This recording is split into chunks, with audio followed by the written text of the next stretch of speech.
Assalamualaikum warahmatullahi wabarakatuh.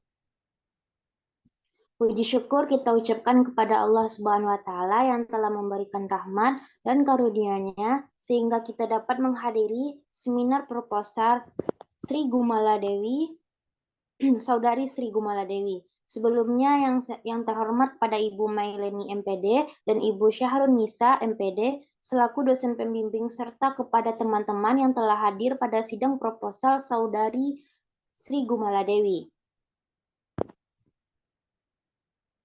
Baiklah, untuk mempersingkat waktu, langsung saja pada penyampaian proposal oleh Saudari Sri Gumala Dewi. Kepada Saudari Sri Gumala Dewi dipersilakan.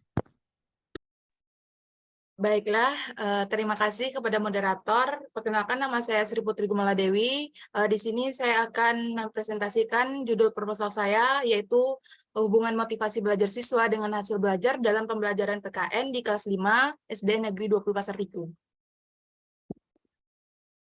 Latar belakangnya, motivasi merupakan dorongan dasar yang menggerakkan seseorang dalam bertingkah laku untuk mencapai suatu tujuan. Seseorang yang memiliki motivasi tinggi tentu akan tekun dan giat dalam belajar. Nah, contoh salah satu motivasi dalam pembelajaran di sekolah dasar yaitu pada pembelajaran PKN. Salah satu sarana yang tepat untuk mengimplementasikan nilai-nilai dalam pendidikan karakter kepada peserta didik, karena tujuan PKN pada dasarnya adalah untuk menciptakan peserta didik menjadi warga negara yang demonstrasi dan berkarakter sesuai dengan nilai-nilai Pancasila. Namun, kendala yang sering dihadapi siswa dalam proses pembelajaran PKN ini ialah kurangnya motivasi serta metode yang digunakan guru menyulitkan bagi siswa. Nah, permasalahan tersebut penyebabnya yaitu materi pembelajaran yang bersifat abstrak yang menyebabkan peserta didik itu merasa jika mata pembelajaran itu membosankan dan kurang tertarik untuk mengikuti pembelajaran, berakibat pada hasil belajar peserta didik yang menurun. Solusi dari permasalahan tersebut ialah guru harus dituntut untuk mampu bertindak sebagai motivator bagi siswa. Motivasi belajar yang diberikan guru hendaknya dapat meningkatkan gairah siswa dalam aktivitas belajar, sehingga dapat meningkatkan hasil belajar siswa dalam pembelajaran PKN. Identifikasi masalahnya ada 3. Yang pertama itu siswa beranggapan bahwa pembelajaran PKN ini membosankan dikarenakan oleh konsep atau materi PKN yang abstrak dan jauh dari kehidupan siswa SD, sehingga tidak adanya motivasi belajar bagi siswa untuk mengikuti pembelajaran PKN. Yang kedua, rendahnya motivasi belajar beberapa siswa dalam pembelajaran PKN menyebabkan hasil belajar siswa juga rendah. Nah, yang ketiga, masih ada beberapa siswa di kelas 5 SD Negeri 20 Pasar Tiku yang mendapatkan nilai di bawah kriteria ketuntasan minimal KKM yang telah ditetapkan. Rumusan masalah pada proposal ini, apakah terdapat hubungan yang signifikan antara motivasi belajar siswa dengan hasil belajar dalam pembelajaran PKN di kelas 5 SD Negeri 20 Pasar Tiku? Tujuannya untuk mengetahui apakah terdapat hubungan yang signifikan antara motivasi belajar siswa dengan hasil belajar dalam pembelajaran PKN di kelas 5 di SD Negeri 20 Pasar Tiku. Batasan masalah, peneliti membatasi masalah pada hubungan motivasi belajar siswa dengan hasil belajar dalam pembelajaran PKN di kelas 5 SD Negeri 20 Pasar Tiku. Manfaat penelitian ada 2, yaitu manfaat praktis dan manfaat teoritis. Manfaat praktis yang pertama itu bagi peneliti menambah wawasan peneliti berkaitan dengan motivasi belajar siswa dan hasil belajar dalam pembelajaran PKN. Nah, yang kedua bagi guru menambah wawasan serta pengetahuan guru mengenai cara-cara yang dapat dilakukan untuk meningkatkan motivasi belajar siswa dalam pembelajaran PKN. Nah, bagi siswa, meningkatkan motivasi belajar siswa dalam proses pembelajaran PKN sehingga memberikan pengalaman belajar yang bermakna kepada siswa. Nah, bagi peneliti lain dapat menjadi acuan terhadap penelitian selanjutnya yang berkaitan dengan hubungan motivasi belajar siswa dengan hasil belajar dalam pembelajaran PKN. Nah, manfaat teoritisnya ada 2. Yang pertama, sebagai sumber referensi terkait dengan motivasi belajar siswa dalam pembelajaran PKN. Yang kedua, memperkaya dan mengembangkan pengetahuan pengkajian yang berkaitan dengan hubungan motivasi belajar siswa dengan hasil belajar pada pembelajaran PKN.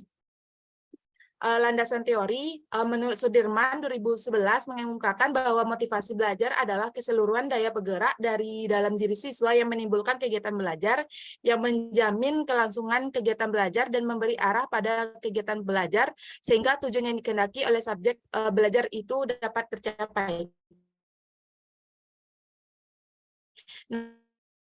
Nah, menurut 2009, hasil adalah polarisasi dalam bentuk kemampuan tertentu. Sedangkan menurut Sujana 2010 juga berpendapat bahwa hasil belajar adalah kemampuan yang dimiliki siswa setelah ia menerima pengalaman belajarnya. Nah, menurut Susanto 2016, pendidikan kewarganegaraan adalah mata pelajaran yang digunakan sebagai wana untuk mengembangkan dan melestarikan nilai luhur dan moral yang berkarakter pada budaya bangsa Indonesia.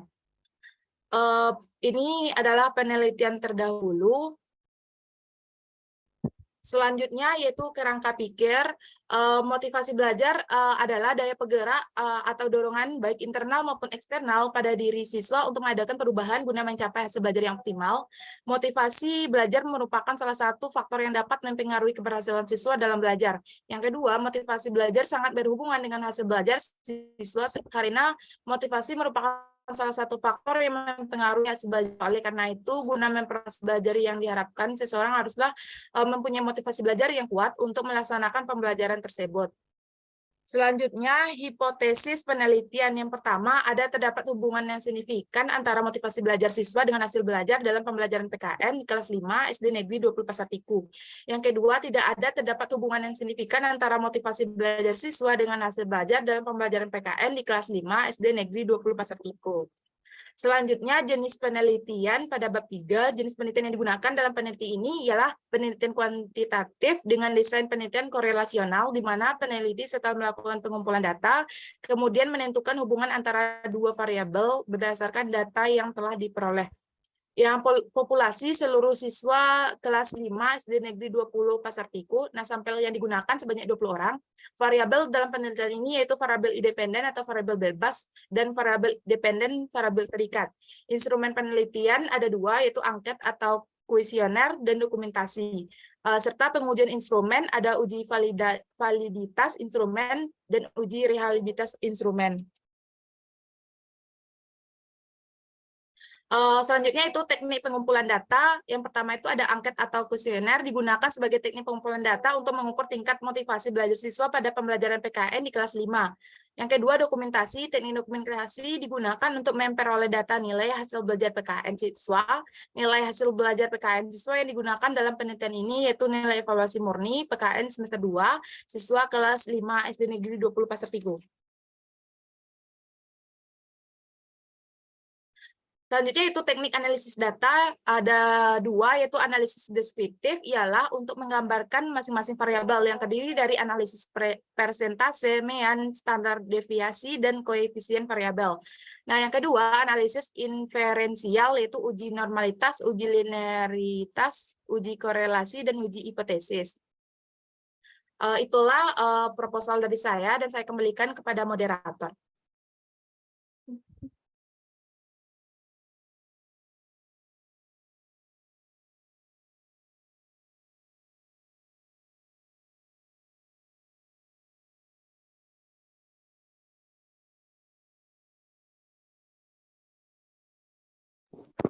Baik, sekian penyampaian proposal dari Saudari Sri.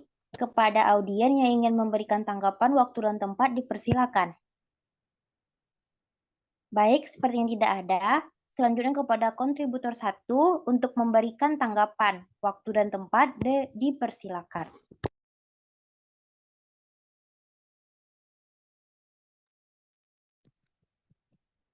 Baik, terima kasih kepada moderator. Saya Dera Madani dengan NIM 21129365. Sebagai kontributor 1 di sini, saya akan memberikan sedikit saran dan tanggapan. Menurut saya, proposal yang sudah dibuat oleh Saudari Sri Trigumaladewi itu sudah bagus, dan cara penyampaiannya juga sudah jelas. Tetapi, latar belakang di pendahuluan paragraf 1 penulisan tidak mencantumkan referensi. Seharusnya penulisan memberikan referensi agar proposal lebih valid. Selanjutnya, Pada paragraf 6, dalam latar belakang, penulis menyebutkan bahwa telah melakukan observasi, sedangkan observasi dinyatakan dilakukan sebelumnya. Sekian, terima kasih. Saya kembalikan kepada moderator. Terima kasih kepada Saudari Dea. Selanjutnya dipersilakan kepada Saudari Sri untuk memberikan jawaban. Baik, terima kasih saran dan komentarnya. Semoga ke depannya saya lebih baik lagi dalam penyusunan proposalnya. Terima kasih Saudari Sri. Selanjutnya kepada kontributor 2 untuk memberikan tanggapan. Waktu dan tempat dipersilakan. Baiklah, terima kasih moderator. Saya sebagai kontributor 2 akan mengomentari proposal dari Saudari Sri. Yang pertama, pada bagian cover untuk ukuran huruf sudah sesuai, namun bagian judulnya harusnya menggunakan huruf kapital semua, begitu juga pada penulisan nama, penyusun, dan NIM, dan juga logo universitas. Menurut saya lebih baik menggunakan logo hitam putih seperti yang digunakan pada panduan skripsi VIP. Lalu pada bagian judul bab seharusnya ditulis di tengah-tengah kartu bab 2 atau bab 3. Dan kemudian pada judul anak subbab sebaiknya tidak disejajarkan dengan judul subbabnya. Kemudian setiap halaman seharusnya diberi nomor halaman kecuali pada cover. Lalu pada penulisan huruf miring ada beberapa yang saya rasa kurang tepat, karena huruf miring itu digunakan hanya untuk judul buku, nama terbitan berkala, atau nama publikasi lain, kosakata bahasa Inggris, atau spesies dalam ilmu biologi dan simbol dalam ilmu matematika. Selanjutnya pada judul tabel dimulai dari tepi kiri.